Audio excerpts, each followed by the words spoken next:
الحمد لله رب العالمين، والصلاة والسلام على رسول الله الأمين وعلى آله وصحبه أجمعين. يا ربنا لك الحمد حمدا كثيرا طيبا مباركا فيه. اللهم إنا نعوذ بك من قلب لا يخشع، ومن علم لا ينفع، ومن نفس لا تشبع، ومن دعوة لا يستجاب لها. برایانی خۆشەویستم، خوشکانی بەڕێز، بەردەوامین لەسەر باسکردنی گوناحە گەورەکان کەبائیر بەو نیەتەی ئینشاء الله معلومات و زانیاریمان دەربارەی هەبێ، بەڵکو ئینشاء الله خۆمانی لێ بپارێزین. بەڕێزان، یەکێکی تر لە کەبائیرەکان خۆپاک نەکردنەوەیە لە میز، یعنی تارات نەگرتن یا گوێنەدان بە خۆپاکردنەوە. لە مەسەلەی تەهارەیە با بڵێن کە ئێمە لە کوردی خۆمانە پێژین تارات، خۆی تەهارەتە، ئەتەهارەتە، بەس کوردی خۆمان ئێژین تارات. لە مەسەلەی تاراتگرتنە بەڕێزان، خەڵک بوونەتە سێ بەشەوە. ئەمە زۆر گرنگە بەڕاستی، ئەم بابەتە زۆر مهمە گشتمان بیزانین. خەڵک بوونەتە سێ بەشەوە، بەشێکیان زۆر زیادە ڕەوی ئەکەن لە مەسەلەی تەهارەیە، یعنی گەیشتۆتە حەدێ کابرا وەسواسی توش بووە، ئەوەندە خۆی پاکە کاتەوە، هەر ئاوە کاتە خۆیاوە هەر گومانی هێژە بەخۆ پاک و نەبوومەتەوە، هەر ئاوە کاتە خۆیان هەر گومانی هێژە پاک و نەبوومەتەوە، توش وەسواس هاتووە. ئەوەندە مامۆسای ئاینی یان خەڵکی تری عوام جاری وا هەیە، خۆی کردوتە مامۆسا و فتوادا، ئەوەندە قورسیان کردوتە لەسەری، یعنی کەوتۆتە گومان و شەک و حتا بگرە وەسواسیشی توش بووە. من خەڵکێکی زۆر ئەناسم وەسواسی هەیە لە مەوزوع تەهارەتە، یعنی خەڵکم بینیوە چۆتە ئاودەسەوە باوەڕ ئەکەن نیو دانە سەعاتی پێچووە، خەڵکم بینیوە چۆتە ئاودەسەوە 11 مەسینە ئاوی کردوتە خۆیان، دوای دەرچووە هەموو شەواڵەکەی شڵپەی هاتووە لە ئاوە، لە زستانیشە. کابرا گەڕ بووە، ئەوەندە یعنی هەر بالفعل گەڕ بووە، خۆزگای ڕسمەکەی ببینی هەر گەڕ بووە، ئەوەنە خۆی بۆ سەرما خۆی هین کردووە، جسمی تەواوی کردووە. ئەوە وەسواسە بەڕێزان، ئەوە نەکبەتیە. لە مەوزوعی تەهارەیە خەڵکێکەی ئاوا زیادە ڕەوی کردووە. لە هەمان کاتە کۆمەڵی خەڵکتر هەیە گوێی نادەنێ،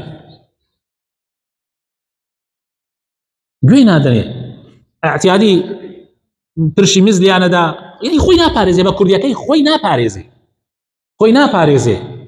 ئێمە بابەتەکەمان ئەوەی کە قسەی لەسەرەکەین ئەوەیە کە فێر ببین خۆمان بپارێزین، بەقەدەر توانە ئینسان خۆی پاک بکاتەوە بەبێ زیادە ڕەوی، ئیهمالیش نەکا.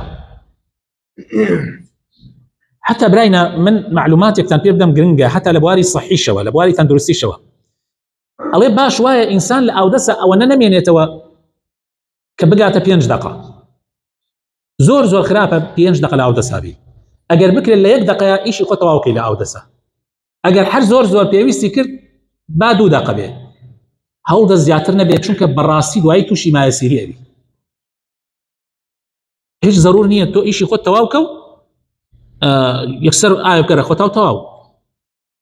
ئەمجار پاکی 100% مستحیلە لە دنیا، بۆیە خوای تەعالی عەفوی داوە لێی. حتا یعنی پێغەمبەری خوا صلی الله علیه و سلم فەرمی ئەگەر ئینسان 3 بەردی دەست کەوت خۆی پێ پاکاتەوە تەواو کافیە. یعنی تۆ بیری لێ بکەرەوە بە 3 بەرد ئینسان کەی نەپاکە بێتەوە، یعنی ئەسڵەن میز کەی وە بەرد پاکە بێتەوە. هەبەست مهم ئەوەیە، یعنی ئەوەی لە تواناتە هەیە، بە کلنسێ بێ، بە بەردێ بێ، بە ئیتر ئەگەر ئاو بێ ئاوەکە باشترە و زۆریش ئیسراف نەکەی، ئینسان خۆی نەخاتە مووقفی وەسواسەوە و ئیهمالیش نەکا، وەسەط.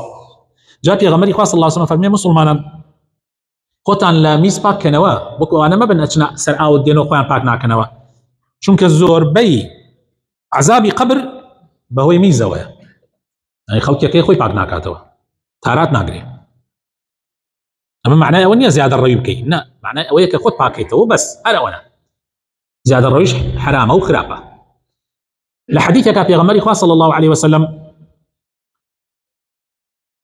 يعني حديثك بەو شێوەیە کە پێغەمبەری خوا صلی الله عليه وسلم دوو قەبرە بینێ، دوو قەبر. پێغەمبەری خوا صلی الله عليه وسلم فەرمێ ئەم دوو قەبرە ئێستا سزا ئەدرێن، يعني عذابی قەبر ئەدرێن، عذابی قەبر. والسزایش نادرێن لەسەر شتێ قورس، يعني شتەکە زۆر قورسیش نەبووە، یان توانی خۆیانی لێ بپارێزن، بەڵام خۆیانە لێ نەپاراز، خوای تەعالا بەهۆی ئەوە عذابیانەدا.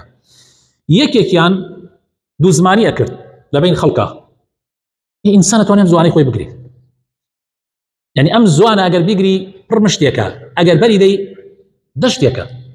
ئینسان نابێ زوانی خۆی بەڕەڵاکە، زوانت بگرە سەرت سەلامەت. ئەمەیە معناکەی ئەوەی کە لە کوردەواری خۆمان ئەڵێ زوانت بگرە سەرت سەلامەت، يعني ئەگەر ئینسان زوانی خۆی بگرێ، غیبەت نەکا، بوختیان نەکا، دوو زمانی نەکا، قسەی ناشرین نەکا، مجادلە نەکا، چی نەکا سەری سەلامەتە، يعني لای خوای تەعالا پارێزراوە. معنای ئەوە نییە کاتێک هەنێ کەس ئێمە بۆ زاڵم بەکاری تێرێ، کە زمانت بگرە سەرت سەلامەت، يعني قسەی حەق مەکە. ئەوە غەڵەتە. ئینسانی مسلمان ئەبێ بەقەدەر توانا و بەپێی پێویست قسەی حەق بکا لە هەموو شوێنێکە. زوڵمی بینی بڵێ ئەوە زوڵمە، ستەمی بینی بڵێ ئەوە ستەمە، حەقیشی بینی بڵێ ئەوە حەقە. جا یەکێک لەوانەیە کە عەزاب ئەدرێن لەو دوو قەبرە، کابرا چییە؟ دوو زمانیەکە. دووهەمیان پێغەمبەر ئەفەرمێ صلی الله عليه وسلم، ئەفەرمێ کابرا خۆی نەئەپاراست لە میز، یعنی گوێی نەئەداپی. تو ئەبێ خۆت بپارێزی، کاتێ میزەکە ئەبێ ئاگات تێ بێ میزەکەت بۆ شوێنێ بێ پرشەکەی نەگەڕێتەوە گیانت. ئەگەر لە دەشتا بێ ئەبێ شوێنەکە نەرم بێ، ئاوەکەدا یعنی میزەکە دایلەی پرشەکەی نەگەڕێتەوە. ئەمانە هەمووی ضرورە ئینسان خۆی بپارێزێ. لە ڕیوایەتێکی ترە ئەفەرمێ خۆی ستر نەئەکرد، یعنی چۆن خۆی ستر نەکرد؟ یعنی کابرا اعتیادی دوور نەکەوتەوە، هەر لەبەر چاو خەڵکی خۆی میزێ کرد، یعنی گیانی عەورەتێ کەوتە دەر. لە ڕیوایەتێکی ترە ئاوا لێکیان داوە. جا پێغەمبەری خوا صلی الله عليه وسلم فەرمووی سعفی دارە خورمایە بێنن، سعفی دار خورمایەکیان هێنا لەتی کرد، لەتێکی چقانە ئەم قەبرەکەیە و لەتێکیشی چقانە ئەو قەبرەکەیە، فەرمووی هەتا ئەم سعفی دار خورمایە وشکە بێتەوە، ئینشاءالله خوای گەورە عەزابەکان لەسەر کەمەکاتەوە. ئەوە طبعا تایبەتەوە پێغەمبەر صلی الله عليه وسلم، ئەوە خوای تەعالا لەبەر خاتر پێغەمبەری خوا صلی الله عليه وسلم مدەیەک کەم العذابەکان کەمەکاتەوە لەبەر خاتر پێغەمبەر صلی الله عليه وسلم. ئەوە پەیوەندی بە شتی ترۆ نییە، هەنێ کەسێ ئەم حەدیثا کاتە بەڵگە ئەڵێ دار بنەن ناو قەبرستانە باشە بۆی عەزابی قەبر پەیوەندی بە دارنهانەوە نییە. و ئەگەر وا بۆیە پێغەمبەر ئەیفەرموو دار خورمایە بێنن بینن لێرەکەیە، ئیتر هەتا 100 ساڵ 200 ساڵ عەزاب نادرێن. ئەو سعفی دار خورمایەکی هێنا، سعفەکەشی لەت کرد، چقانی ئەمە و چقانی ئەوە، یعنی هەر بەقەدەر ئەوەنە سعفەکە تا بزان ڕۆژێکە دوو ڕۆژە مشکلێتەوە تەواوەرەوە. على العموم بابەتەکە ئێمە لەسەر مەسەلەی خۆپاراستنە لە میز، یعنی هەر کەسێ خۆی بپارێزە لە میز ئینشاءالله پارێزرێ لە عەزابی قەبر. یەکێکی تر لە گوناحە گەورەکان بەڕێزان دەست بە ئاوگەیاندنە لە شوێنی نابەجێیە، یعنی ئینسان تارات لە شوێنی نابەجێ بگرێ. ئەوە طبعا ئەگەر لە ماڵا بیا لە مزگەوتا بێ ئەو شوێنەکە دیارە ئاو دەست هەیە و ئەوانە معلومە، بەس لە دەرەوە هەندێک شوێن هەیە پێغەمبەری خوا صلی الله عليه وسلم داوای لێمان کردو خۆمان لێ بپارێزین لەو شوێنانە دەست نەگەێنێنە ئاو. لە حەدیثە هاتووە، حەدیثەکان صحیحن، ئەفەرمێ پێغەمبەری خوا اتقوا اللاعنين، یان لە ڕیوایەتێکە اللعانین، یان لە ڕیوایەتێکی ترە الملاعن الثلاث. ئەفەرمێ خۆتان بپارێزن لەو شتانەی کە ئەبێتە مایەی لعنەت، خەڵک نەفرەتت لێەکە، یعنی ئەمە گوناحی گەورەیە. چییە ئەمەیە؟ ئەی پێغەمبەری خوا فەرمووی وتیان ومن اللعانان یا رسول الله، فەرمووی الذي يتخلى في طريق الناس، کابرایەکە ڕوا لەسەر ڕێگاوبانی خەڵکی دەسەگەێنێتە ئاو، ڕێگایەکە تو لە ڕێگایەکە خەڵک پیاچی ڕوا لەوێ داهەنچێ، پیسێکە کاتە سەر جادەکە خەڵک پێچێتە پیسێکە. ئەو فی ظلهم، یان لە سێبەرێکە هی دارێکە هی خانوویەکە هی شتێکە خەڵک تایە ئیسراحەتەکە لە هاوینانە، ئەو ئەڕوا لەوێ دانشێت دەسەگەێنێتە ئاو، پیسی لەوێ ئەکا. طبعا ئەوە خەڵک بەڕاستی دوعای شەڕی لێەکەن. یان هەروەها بە زستانان لە خۆرەتاوێکە، مەسەڵەن شوێنەکەی خۆرەتاوە لە زستانانە خەڵک تایە ئەڕاتە بەر خۆرەتاو لەوێ دەسەگەێنێتە ئاو. لە حەدیثەکەی ترا کە ئەفەرمێ سێ شتە خۆتانی لێ بپارێزن، ئەفەرمێ البەراز فی المەوارد، پیسیکردن لەو شوێنەی کە خەڵک ئاوی لێ ئەهێنێ، بۆ نمونە ڕووبارێکە، جۆگە ئاوێکە، کانیەکە، خەڵک ئەڕۆن لەو شوێنە ئاو ئەهێنن، ئەم ئەڕۆن لەو شوێنە پیسیەکە. سبحان الله، شوێنی لێ بڕاوە. یەکاکە یەک تۆزی ئاو هەڵەگرم لەگەڵ خۆما، دەبێ ئاو هەڵەگرم لەو کانیە، ئەڕۆن لە شوێنێکە دەسەگەێنم ئاو کە دوورە لە هاتوچۆی شوێن هاتوچۆی خەڵکی. ئیسلام فێری ئەوەمانەکات دائیمەن ئینسان پارێزراوە بێ، ژینگە بپارێزێ، يعني میسکردنە ناو ئەوە گوناحە، پیسیکردن خراپتر. ئینسان دائما ئاو هەڵگرێت بڕاتە دوورتر دەست بگەێنێتە ئاو، نەک لەسەر جۆگار ئاوەکە کە خەڵ لەوێ ئاو هێنێت ئاوەڵە کێشە جاری وایە تر حەسەبکانی بیان ڕووبار بیان بیر بیان هەر شتێکی تر. بۆیە هەر کەسی ئەمانە بکات تووشی گوناحی گەورە ئەبێ، لەبەرەوەی زەرەر بە خەڵک ئەگەێنێ، زەرەر بە ژینگە ئەگەێنێ. هەندی ئاداب هەیە بەڕاستی پێویستە ئێمە ئیلتزامی پێوە بکەین. ئیلتزامکردنمان بەو ئادابانەوە ئینشاء الله هەم دنیامان جوان ئەبێتەوە، هەم قیامەتیشمان سەلامەت ئەبێ. زۆر مهمە ئینسان هەرچی ئامۆژگاری پێغەمبەر هەیە پێش ئەوەی سوودی هەبێ بۆ قیامەت، بۆ دنیایشت بەسوودە، بۆ دنیا هەر دنیا دەکاتە بەهەشت ئەگەر تۆ جێبەجێ بکەیت پێش ئەوەی بڕۆیتە قیامەت.